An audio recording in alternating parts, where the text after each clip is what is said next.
बिस्मिल्लाहिर्रहमानिर्रहीम। 27 अक्टूबर हर साल तमाम पाकिस्तान के लोग भी और कश्मीर के लोग भी बाहर निकलते हैं और एहतजाज अपना रिकॉर्ड करवाते हैं कि आज के दिन जो है वो हिंदुस्तान ने अपनी फ़ौज जो है वो वैली में और श्रीनगर में उतारी और उन्होंने कब्ज़ा कर लिया। लेकिन अगर आप हिस्ट्री को पढ़ें तो आपको समझ आएगी कि जब करारदाद पाकिस्तान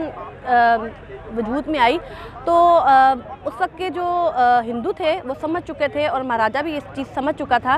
कि अब जो है वो एक पाकिस्तान और एक हिंदुस्तान जो है वो एक अलग मुल्क बनने वाले हैं और अंग्रेज़ यहाँ से जानने वाले हैं। जिस तरह 562 के करीब जो रियासतें थीं वो जहाँ पे हिंदू अक्सरियत थी वो चली गई हिंदुस्तान के साथ और जहाँ पे मुसलमान थे वो पाकिस्तान के हिस्से में आने थे। तो अगर आप हिस्ट्री को पढ़ें तो आपको समझ आएगी कि बहुत ज़्यादा जो मुहर्रिकीन हैं या जो जिन्होंने किताबें लिखी या जो ऐनी शाहिद थे उनका कहना यही था कि आरएसएस के जो लोग थे वो 1940 से वहाँ पे श्रीनगर में और वैली में देखे जाने लग गए थे और आहिस्ता आहिस्ता उन्होंने अपना कदम जो है वहाँ पे मजबूत करना शुरू कर दिए थे। तो मैं ये बताना चाहती हूँ कि जो हम लोग 27 अक्टूबर को कहते हैं कि वहाँ पे बाकायदा तौर पे जो है वो हिंदुस्तान ने अपनी फ़ौज उतारी, लेकिन जो आरएसएस के लोग थे वो 1940 से लेकर 1947 तक वहाँ पे मौजूद थे। उन्होंने अपने कदम मजबूत करना शुरू कर दिए थे क्योंकि वो चाहते थे कि कश्मीर जो है वो किसी तौर पे भी अगर अलग मुल्क बनता है पाकिस्तान तो उसके साथ वो ना जाए। दूसरी तरफ अगर आप देखें महाराजा का स्टैंड स्टिल एग्रीमेंट था, उसके बावजूद भी कहा जाता है कि महाराजा ने कायद-ए-आज़म के साथ एग्रीमेंट किया, लेकिन उसके बावजूद भी जो है वो उसकी दिली तौर पे जो रजामंदी वो ये नहीं थी कि वो कश्मीर जो है वो हिंदुस्तान के हवाले करता या वो पाकिस्तान के हवाले करता। तो शायद उसकी ये हरदर्मी ऐसी थी कि वहाँ के जो रहने वाले लोग थे जिन्होंने 19 जुलाई 1947 को करारदाद पाकिस्तान पे या इलाके पाकिस्तान पे जो है वो मुतफ़क़ा तौर पे जो है वो साइन भी किए, लेकिन महाराजा को ये बात समझ आ चुकी थी कि कश्मीरी जो हैं वो हिंदुस्तान के साथ जाना नहीं चाहते और वो ख़ुद मुख्तार रियासत भी नहीं चाहते क्योंकि वो शख्सी जो महाराजा की अपनी वहाँ पे गवर्नमेंट थी उसका वो ख़ात्मा चाहते थे। महाराजा की और डोगर राजा की जो फ़ौज थी उस वक्त की उनसे वो निजात चाहते थे क्योंकि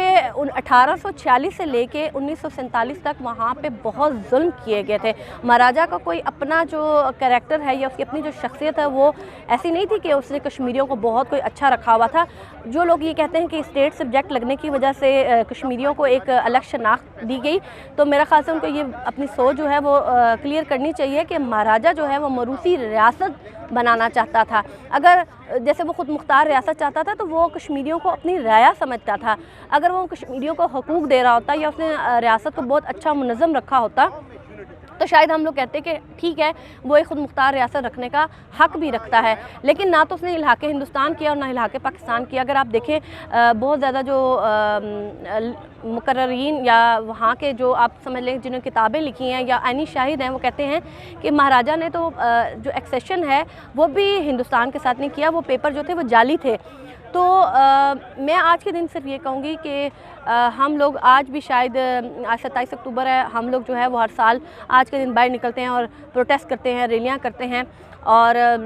आज के दिन कहते हैं कि 22 अक्टूबर को कहते हैं कबायली आ गए तो उन्होंने रियासत तोड़ दी। आज के दिन हम कहते हैं कि कश्मीरियों पे जुल्म ढाया गया और भारत ने अपनी फ़ौज उतार दी, लेकिन मेरा ख़्याल से फ़ौजें भी आ गई, कबायली भी चले गए, लेकिन मसला वहीं का वहीं खड़ा है आज भी। तो अगर आप देखें तकरीबन 18 के करीब जो है हमारी करारदादें यूनाइटेड नेशन में पड़ी हुई हैं, तो उनमें से अमल दरामद जो है वो पिछले 60 साल से नहीं करवाया गया। तो शायद मैं ये समझती हूँ कि इसमें पाकिस्तान की भी नाकामी है क्योंकि पाकिस्तान जो है वो उस तरीके से कश्मीर का मसला जो है पिछले 60 सालों से नहीं उठा सका। शिमला एग्रीमेंट किया गया तो शिमला एग्रीमेंट को भी देख लें, वो एक इंटरनल एग्रीमेंट है, उस पर भी अमल दरामद नहीं करवाया गया।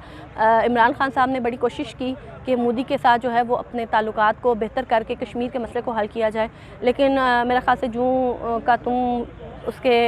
सर पे तो खैर जूं भी नहीं रेंग रही और आप मुसलसल देख रहे हैं कि 370 और 35A को हटा के वहाँ पे जो है वो अब डोमिसाइल दिए जा रहे हैं। वहाँ पे आए दिन जो है वो गैर रियासी लोगों को शामिल किया जा रहा है। तो इस तरह भी सूबा बनाने की बात की जा रही है, लेकिन जो यूनाइटेड नेशन की करारदादें हैं उन पे किसी ने कोई जो है वो अभी तक अमल दरामद कराने की कोशिश नहीं की, ना पाकिस्तान की तरफ से ना हिंदुस्तान की तरफ से। तो मैं आज के दिन सिर्फ एक पैगाम जो आखिर में देना चाहूँगी प्राइम मिनिस्टर इमरान खान को कि आपसे मेरी ये रिक्वेस्ट है कि आप पिछले 2 साल से इस हुकूमत में बैठे हुए हैं और 370 को हटे हुए भी तकरीबन दूसरा साल है। तो आज तक आपने जितनी भी हुर्रियत लीडरशिप है, चाहे वो JKLF की हो, चाहे वो मुस्लिम कॉन्फ्रेंस हो, चाहे वो हुर्रियत लीडर मकबूदा कश्मीर की जो पाकिस्तान में रहती है उनको हो, आप उन तमाम जो हुर्रियत लीडरशिप है उन तमाम लीडरशिप को बुलाएं, उस क़यादत को बुला के, और ऐसे लोग जो थिंक टैंक्स हैं, जो कानूनी रास्ता जानते हैं कि कश्मीर की आज़ादी के लिए कैसे वो यूनाइटेड नेशन में जा सकते हैं या कैसे लोगों को मोबिलाइज़ कर सकते हैं, तो आप ऐसे लोगों को जमा करें, एक ऐसी टीम बनाएं जो कश्मीर का मसला एक मरतबा फिर पूरी दुनिया में उजागर करें और ख़ास तौर पर यूनाइटेड नेशन की जो सिक्योरिटी काउंसिल में हमारी करारदादें हैं उनमें अमल दरामद करवाने के लिए काम कर सकें। शुक्रिया।